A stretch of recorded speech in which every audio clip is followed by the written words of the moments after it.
Snake bite. आज हम discuss करेंगे स्नेक बाइट अगर हो जाए किसी को तो उसमें फर्स्ट एड क्या दी जाती है, कौन कौन से स्नेक्स होते हैं जो बेसिकली टॉक्सिक होते हैं, उनमें ऐसा कुछ हो जाए किसी को तो उसमें क्या करना चाहिए। सो ये basic information to the layman है जो जानना चाहते हैं कि अगर किसी को स्नेक बाइट हो तो हमें पहले क्या करना चाहिए और क्या नहीं करना चाहिए।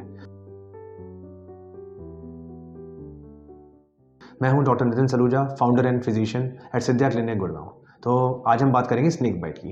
तो स्नेक बाइट बेसिकली जब होती है किन लोगों को होने की संभावना है, पहले तो आप ये देखिए, फार्मर्स को, एग्रीकल्चर वर्कर्स को, कंस्ट्रक्शन वर्कर्स को, या जो बेसिकली लोग हाइक करते हैं या ट्रैक करते हैं, ऐसे लोग हैं जो कि प्री डिस्पोज होते हैं स्नेक बाइट के लिए। सबसे पहले तो रिस्क फैक्टर्स हो गए।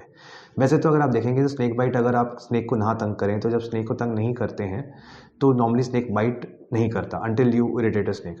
बट कुछ स्नेक्स ऐसे भी होते हैं जो बेसिकली जो पॉइजनस हैं और जो बिना तंग करे भी बाइट कर सकते हैं, जैसे कि क्रेट बाइट अगर होता है तो बेसिकली इंसान सो रहा है नीचे की तरफ ग्राउंड लेवल पे, फ्लोर लेवल पे, तो वो क्रेट स्नेक बाइट की वजह से आपको पता भी लगेगा वो न्यूरोटॉक्सिक है और आपको सिम्टम्स आने शुरू हो जाएंगे। और वो फैंग मार्क्स होते हैं जो हमें चेक करना होता है। स्नेक बाइट अगर किसी को हो जाए तो वो क्रेट बाइट में नॉर्मली इतनी ईजिली मिलते नहीं हैं।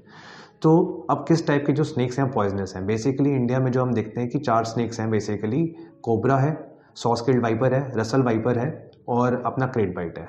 जिसमें से कोबरा और क्रेट बाइट जो होते हैं न्यूरोटॉक्सिक होते हैं और जो रसल और सॉ स्केल्ड वाइपर्स हैं वो बेसिकली हीमोटॉक्सिन होते हैं। सो अब सबसे पहले जब हम ये बाइट के बारे में बात करें तो हम ये भी बता दें कि अगर 90% snakes are basically non poisonous, 10% snakes poisonous हैं। अगर स्नेक बाइट होता है, किसी को स्नेक बाइट होता है और विजिबल है, तो सबसे पहले तो पेशेंट को सबसे पहले शॉक और इमोशनल ट्रॉमा ही हो जाता है और उस चक्कर में पेशेंट बेहोश हो जाता है। तो it is not because of the snake bite की जिसकी वेनम की वजह से, उसके जहर की वजह से पेशेंट बेहोश हो गया। वो बेसिकली देख के कई लोग उसको टॉलरेट ही नहीं कर पाते और वो डर के उसकी वजह से एक वेगल रिस्पॉन्स एक्टिवेट होता है जिसकी वजह से वो शॉक में बेहोश हो जाते हैं। तो सबसे पहले अगर हमें स्नेक बाइट अगर ये वाला होता है तो इसके सिम्टम्स क्या होते हैं। सिम्टम्स कई बार जो न्यूरोटॉक्सिक स्नेक्स होते हैं वो इसलिए होते हैं कि भाई कईयों को नॉजिया, वॉमिटिंग हो सकता है, फटीग, चिल्स वगैरह हो सकते हैं। दूसरा पॉइंट ये होता है कि अगर न्यूरोटॉक्सिक है तो ये नर्व्स पे असर करता है। नर्व्स पे असर करता है तो मसल्स और नर्व्स पे असर करता है तो हमारे जो रेस्पिरेटरी मसल्स होती हैं, छाती की मसल, जैसे हम सांस लेते हैं उस पर इफेक्ट पड़ता है। तो हमारा जो सांस होता है वो स्लो हो जाता है, धीरे हो जाता है, जिससे कार्बन डाइऑक्साइड की मात्रा बढ़ जाती है, जिसकी वजह से कोमा में जा सकता है पेशेंट और उसको वेंटिलेटर का सपोर्ट की जरूरत पड़ सकती है। इसके साथ साथ दूसरा तकलीफ ये होती है कि पेशेंट को स्नेक बाइट जब होता है न्यूरोटॉक्सिन्स की वजह से तो हमारे जो आईज की मसल्स पे भी इफेक्ट पड़ता है, तो हमें धुंधला दिखता है, डिप्लोपिया होता है, ब्लरिंग विजन हो जाती है, 2 बार दिखती है एक ही सेम चीज़ों को। दूसरी बात, हमारी जो बल्बर मसल्स, यहाँ की मसल्स होती हैं, इसको बल्बर मसल्स कहा जाता है, स्वॉलिंग डिफिकल्टी होती है, स्पीच डिफिकल्टी होती है, ये सारे मसल्स न्यूरोटॉक्सिन्स के होते हैं।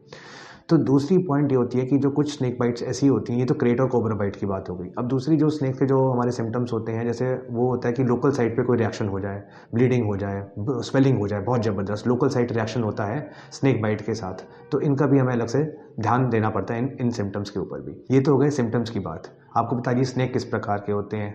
अब हम बात करेंगे ट्रीटमेंट और फर्स्ट एड की, क्योंकि हम एज अ लेमन बात करते हैं। सबसे पहले तो एक बात याद रखिए कि हैव टू स्टे काम। आप काम नहीं रहेंगे तो कुछ बात नहीं बनेगी, पैनिक में कुछ ठीक नहीं होता। Second thing is stay calm and सबसे पहले call for help. Emergency ambulance services वगैरह कॉल करिए। तब तक अब एम्बुलेंस आती है या कोई हेल्प आता है, आप किसी हॉस्पिटल तक लेकर जाना चाहते हैं, सबसे पहले जिस लिम्ब के ऊपर स्नेक बाइट हुआ है उस पर कभी भी क्या नहीं करना है ये मैं आपको पहले बताता हूँ। आपको वूंड को कट नहीं करना है, आपको वूंड को सक नहीं करना है, वरना वेनम और ज़्यादा फैलेगा और ज़्यादा नुकसान होगा। टॉर्निक्वेट होता है, कोई भी टाइट कपड़ा नहीं बांधना है उसके अंदर। अगर वो आप टाइट कपड़ा टॉर्निक्वेट बांध देंगे तो वो और ज़्यादा टिश्यू डैमेज करेगा और ज़्यादा टिश्यू रिएक्शन होगा, क्योंकि वहाँ तक ब्लड ही नहीं पहुँचेगा। तो ये नहीं करना है। आई सप्लाई नहीं करनी है, तो टॉनिक वेट नहीं लगाना है, आई सप्लाई नहीं करनी है और आपको टाइटली कुछ भी क्लोथिंग वगैरह नहीं पहननी है। और इससे भी इंपॉर्टेंट पॉइंट, अगर कोई टाइट क्लोथिंग या ज्वेलरी है वहाँ पर तो उसको भी आपको लूजन अप करना है उस चीज़ के लिए। अगर आपको वुंड को कवर ही करना है तो बहुत जेंटली कवर करिए और ऊपर से उसके जो बाइट के ऊपर जो है उसको आप एक लूज आप कपड़ा बांध सकते हैं। और सबसे इंपॉर्टेंट, इससे भी ज़्यादा इमोबिलाइज करना है, उस लिम्ब को बिल्कुल भी मूवमेंट नहीं करने देना, क्योंकि उससे जहर और ज़्यादा फैलने की संभावना रहती है। And let it be below the heart depending upon the site of the bite. तो ये आपको ज़रूर ध्यान रखना है, ये बेसिक प्रिंसिपल्स होते हैं। और आपको एम्बुलेंस की वेट करनी, या फिर अगर आप लिम्ब को इमोबिलाइज कर देते हैं तो आप पेशेंट को धीरे धीरे वहाँ तक आप अपना हॉस्पिटल तक लेकर जा सकते हैं। अब ट्रीटमेंट की बात रही, ट्रीटमेंट डिपेंड करता है सिम्टम्स क्या होते हैं। सिम्टोमेटोलॉजी के हिसाब से ट्रीटमेंट होता है कि नॉजिया, वॉमिटिंग, उस हिसाब से सिम्टम देंगे। और अगर कोई ऑर्गन इन्वॉल्वमेंट हो गया तो उसके हिसाब से आपको सपोर्ट सिस्टम देते हैं। और हॉस्पिटल के अंदर ब्लीडिंग होती है तो ब्लीडिंग को कंट्रोल करते हैं। न्यूरोटॉक्सिन्स हैं तो अगर कई बार मसल्स की सपोर्ट देनी पड़ती है तो आपको छोटा वेंटिलेटर लग सकता है या बड़ा रेस्पिरेटरी सांस की मशीन की आपको हेल्प चाहिए सकती है, जब तक कि आपको तब तक ट्रीटमेंट मिलेगा जब तक कि टॉक्सिन का इफेक्ट आपका ख़त्म ना हो जाए। और इसके लिए वो देते हैं anti snake venom. Anti snake venom जितनी जल्दी मिलेगा उतना जल्दी आपको बेनिफिट मिलेगा, और ये कुछ ही जगहों पर मिलता है, बड़े बड़े मेडिकल सेंटर होता है या फिर आपको अवेलेबल होता है। इसमें 10 vials of anti snake venom दिया जाता है। ये स्नेक वेनम बनता कैसे है? ये बनता है कि भाई हॉर्स, गोट या शीप में से अगर कोई हम इसका स्नेक का वेनम का जहर उसके अंदर अगर हम डाल दें, उसके अगेंस्ट जो बॉडी एंटीबॉडी बनाएगी, उस एंटीबॉडी का जो हम जूस निकाल के, जो ब्लड निकाल के हम उससे एक वेनम पूल कर लेते हैं, एंटी वेनम।